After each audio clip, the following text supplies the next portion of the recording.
Heureux les miséricordieux, car ils obtiendront miséricorde. Matthieu 5, 7. Heureux les miséricordieux, c'est le 5e stade. Seul un véritable croyant peut témoigner une telle miséricorde et une réelle bonté.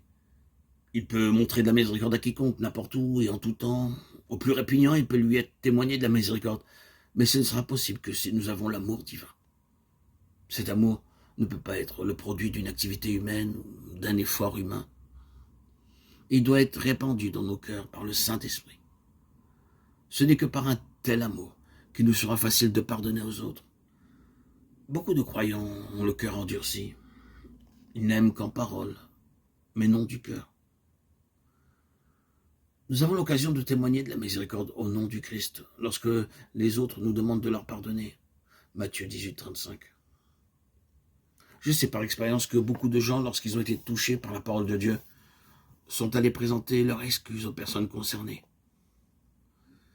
Mais ces personnes ont parfois répondu « Oui, je vous pardonne, mais je ne vous parle plus. Je vous pardonne, mais ne venez plus chez moi. » Ce n'est pas le pardon. Vous devez leur pardonner de tout cœur, même s'ils ont péché contre vous un grand nombre de fois. Matthieu 18, 21, 22. Soyez miséricordieux et bon et pardonnez aux autres, comme notre Seigneur vous a aussi pardonné. Colossiens 3, 13, 14. Si vous voulez être miséricordieux, soyez prêts à pardonner à ceux qui le demandent. Seul le Seigneur Jésus-Christ peut placer un tel amour dans nos cœurs. Loué soit Dieu, le sel est une bénédiction, non pas seulement pour nos amis et notre parenté, mais aussi pour nos ennemis. Romains 12, 20, 21. Heureux les miséricordieux, car ils obtiendront miséricorde. Heureux ceux qui ont le cœur pur, car ils verront Dieu. Matthieu 5, 8. Les gens se moquent souvent de nous lorsque nous prêchons en plein air et nous disent « Nous voulons voir Dieu, montrez-nous votre Dieu, et nous croirons en lui. » Ils ne comprennent pas qu'avant de voir Dieu, ils doivent avoir un cœur pur. La Bible dit « Heureux ceux qui ont le cœur pur, car ils verront Dieu. » Ils le verront non pas pour un moment, une minute ou une heure seulement, mais pour l'éternité.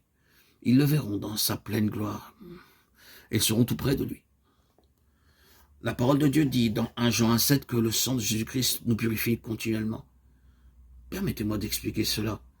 L'œil est fait de telle manière que lorsqu'une poussière y pénètre, il commence à s'humidifier jusqu'à ce que la poussière s'en aille. Ainsi, l'œil est constamment maintenu propre. De même, le sang nous purifie sans cesse. De mauvaises pensées essaient toujours de pénétrer nos cœurs. Elles ne partiront qu'avec le sang du Seigneur Jésus-Christ. Lorsque nous disons par la foi « Ô Seigneur, lave-moi », nous sommes immédiatement purifiés. Le Seigneur ne dira pas « Je n'ai pas le temps maintenant, je viendrai le faire demain ». Il dit au contraire « Invoquez-moi et je vous répondrai. Invoque-moi, je te répondrai. Demande-moi, je te donnerai. » Comment savons-nous que nous sommes lavés? Parce qu'alors nous pouvons voir Dieu. Jean 4, 24 déclare « Dieu est esprit ». Il faut que ceux qui l'adorent en esprit et en vérité. Lorsque nous aurons été lavés dans notre esprit, nous connaîtrons Dieu, nous le verrons et nous serons avec lui.